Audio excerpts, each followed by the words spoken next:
नमस्कार मित्रांनो, अशक्य सुंदर सह्याद्री या यूट्यूब चॅनलच्या एका नव्या व्हिडिओमध्ये आपलं सर्वांचं स्वागत आहे. मित्रांनो, आज आपण अशा एका किल्ल्यावर निघालो आहे, जो किल्ला पवन मावळाचा पहारेकरी म्हणून ओळखला जातो.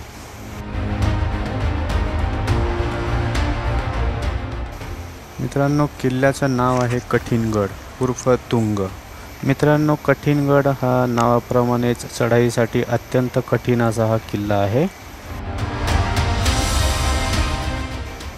गडावर पायरी मार्ग, तटबंदी, महादरवाजा, हनुमान दरवाजा, 3 वेगवेगळी पाण्याची टाकी, बालेकिल्ला आणि तुंगाई देवीचे मंदिर अशी वेगवेगळी ठिकाणे पाहण्यासाठी आहेत.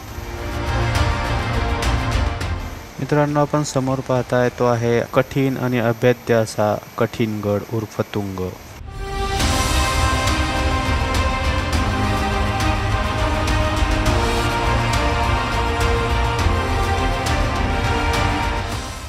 कठीणगडाच्या पूर्वेला तिकोना, पश्चिमेला मोरगिरी आणि कोरीगड, उत्तरेला लोहगड आणि विसापूर अशा 5 किल्ल्यांचा वेढा आहे.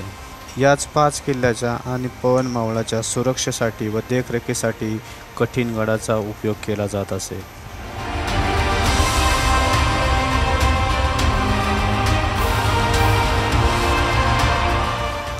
गडाच्या पायथ्याला एक लहानसा हनुमान मंदिर आहे. या मंदिराच्या परिसरात तुम्ही गाडी पार्क करून आपली ट्रेक चालू करू शकता. हनुमान मंदिराच्या समोरच्या बाजूला कठीणगडाविषयी माहिती आणि कठीणगडाचा नकाशा सह्याद्री प्रतिष्ठानने लावलेला आहे. कठीणगड हा पुण्यापासून अंदाजे 70 किलोमीटर तर मुंबईपासून अंदाजे 120 किलोमीटर अंतरावर आहे.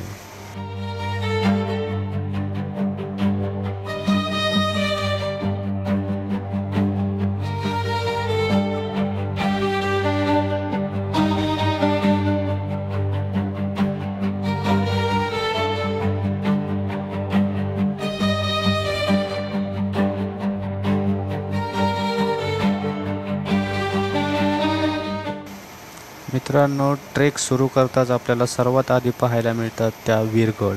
वीरगळ ह्या युद्धात धारातर्थी पडलेल्या वीरांच्या स्मरणार्थ लावलेल्या शिळा असतात, ज्या पुढच्या पिढीला त्या वीरांचं स्मरण करून देतात आणि नवीन पिढीला लढण्याची ताकद देतात. गडाच्या पहिल्या पायरीला वंदन करून शिवस्वरूपने आपली आजची ट्रेक सुरुवात केलेली आहे.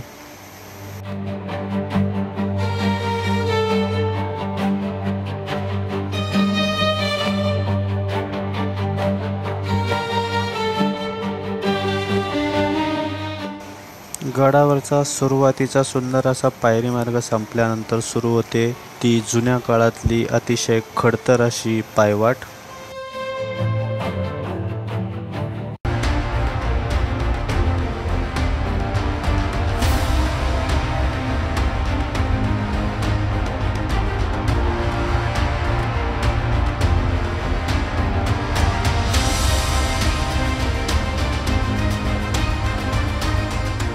खडतर पायवाट अर्धी चढून झाल्यावर शिवस्वरूपने ठरवलं की आता बास, आता थोडा वेळ पप्पांच्या पाठीवर बसून प्रवास करायचा.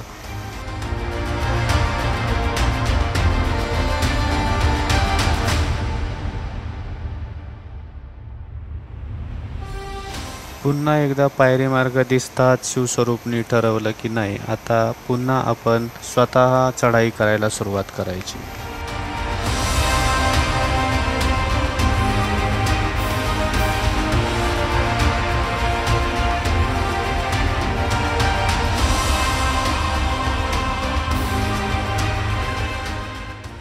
साधारणतः 40% चढाई पूर्ण झाल्यानंतर आपल्याला पायरीच्या डाव्या बाजूला हनुमानाचं छोटंसं शिल्प पाहायला मिळतं आणि त्यानंतर पुन्हा एकदा अवघड अशी तुटलेली पायऱ्यांची वाट सुरू होते.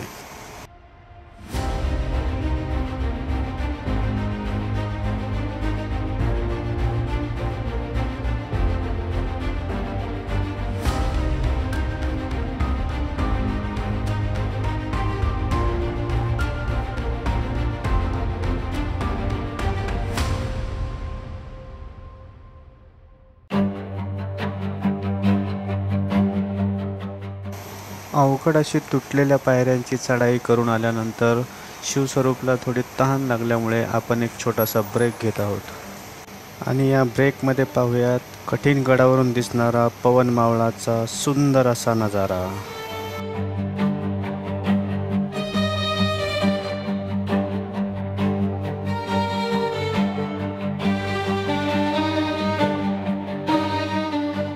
आता आपण ही जी बसण्याची जागा पाहतोय ती आहे पहारेकऱ्यांसाठीचे विश्रांतीचे ठिकाण म्हणजेच मेटे। आणि ह्या पहारेकऱ्यांच्या मेट्याच्या अगदी वरच्या बाजूला आपण पाहू शकतो हे पाण्याचे टाके। या पाण्याच्या टाक्यातील पाण्याचा उपयोग पहारेकऱ्यांच्या तसेच येणाऱ्या जाणाऱ्या लोकांच्या पिण्याच्या पाण्यासाठी केला जात असे। हे पाण्याचे टाके आणि पहारेकऱ्यांचे मेटे याची रचना इतकी सुंदर आहे की हे पाण्याचे टाके मेट्याच्या अगदी वर असल्यामुळे भर उन्हाळ्यात सुद्धा या मेट्यामध्ये अगदी थंडगार असा अनुभव होतो।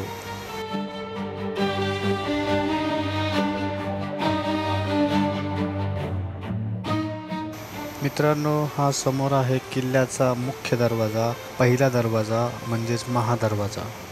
महादरवाज्यातून आत प्रवेश करताच उजव्या बाजूला जी वाट जाते ती वाट आपल्याला बालेकिल्ल्याकडे घेऊन जाते आणि डाव्या बाजूला जाणारी एक छोटीशी पायवाट आहे ती आपल्याला पश्चिमेकडील बुरुजावर घेऊन जाते। आणि इथे आपल्याला काही जंगली शेंगा सापडलेल्या आहेत, त्या शेंगांमधले दाणे काढून आपण आता खाणार आहोत।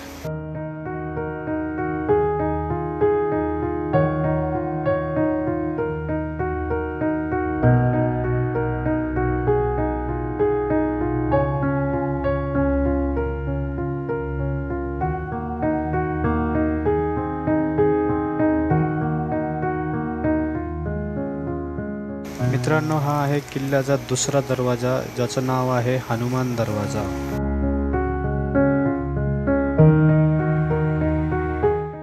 हॅपी दिवाळी।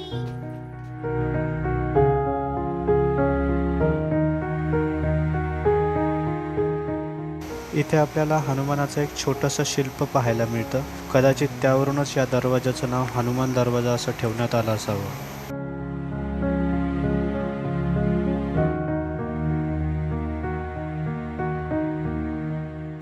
हनुमान दरवाजातून आत प्रवेश केल्यानंतर आपल्याला पहारेकऱ्यांसाठीच्या देवड्या पाहायला मिळतात।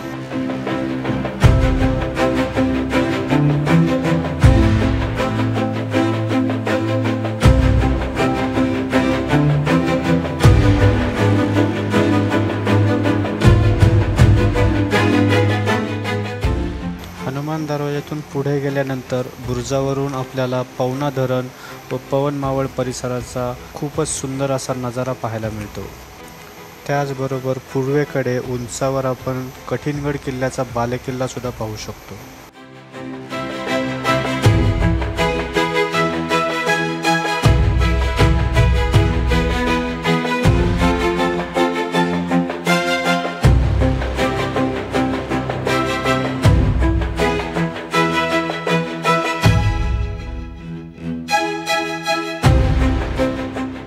बालेकिल्ल्याकडे वाटचाल करत असताना आपल्याला एक सर्वात महत्त्वाची वास्तू पाहायला मिळते आणि ती म्हणजे श्री गणेशाचं मंदिर।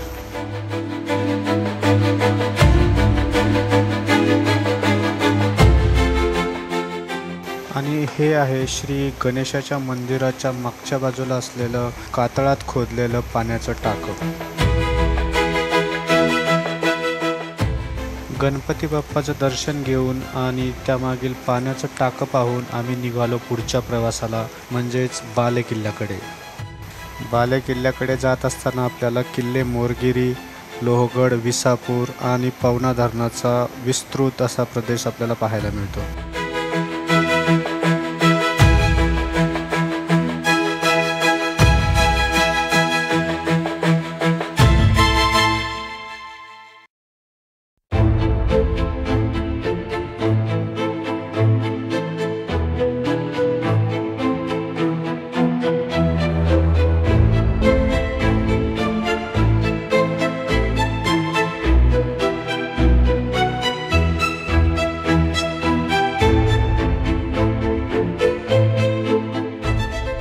मित्रांनो, बालेकिल्ल्याकडे जाण्यापूर्वी आपण एक पाण्याचं टाकं पाहायला जाणार आहोत, त्याचं नाव आहे खांब टाके।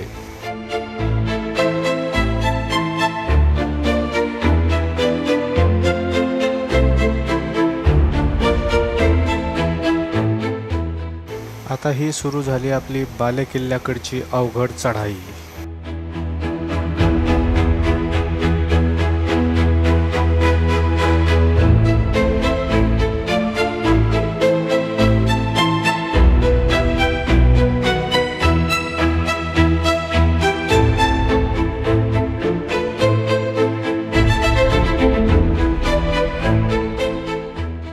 बालेकिल्ल्यावर जाण्यापूर्वी पुन्हा एकदा मागे वळून अशक्य सुंदर सह्याद्रीचा नजारा पाहण्याचा मोह आपल्याला झाला आणि आपण पाहत आहोत अशक्य सुंदर सह्याद्रीचा एक सुंदर नजारा.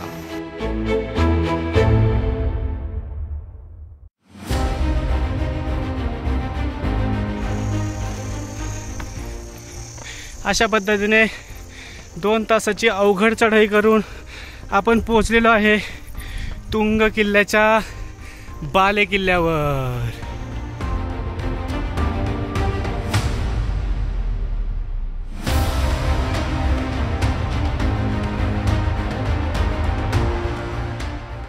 तुंग किल्ल्याच्या बालेकिल्ल्यावर हे आहे गडदेवता म्हणजेच तुंगाई देवीचं मंदिर.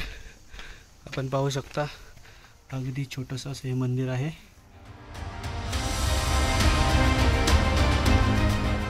मंदिराच्या बाजूने प्रदक्षिणा घालण्यासाठी एक अगदी छोटीशी अशी पायवाट आहे, पण प्रदक्षिणा घालताना अगदी जपून चालावं, कारण आपल्या डाव्या बाजूला खोल अशी दरी आपल्याला पाहायला मिळेल. मंदिराच्या मागच्या बाजूला म्हणजेच पूर्वेकडे आपण पाहू शकता पवना जलाशयाचं विस्तीर्ण असं बॅकवॉटर आणि त्याच्या मागे डौलात उभा असलेला तिकोना किल्ला.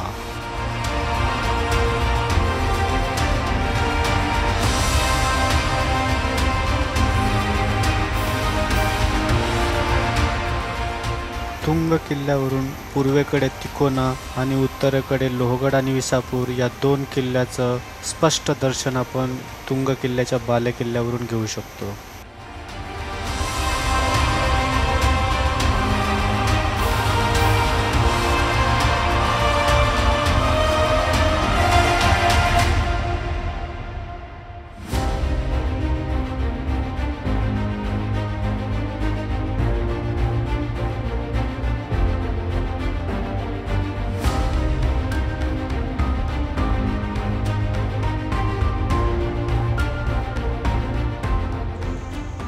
काय करायचं, घरी जायचं का इथेच थांबायचं?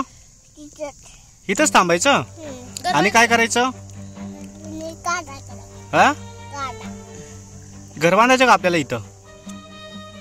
नको. कोण कोण थांबायचं इथं आपण? बाबा, हा, आई, काका, मम्मा, बाबा, पप्पा. मित्रांनो, छत्रपतींचा आशीर्वाद आणि त्या किल्ल्याची आठवण म्हणून प्रत्येक किल्ल्यावरील माती आपण आठवण म्हणून घेऊन येतो.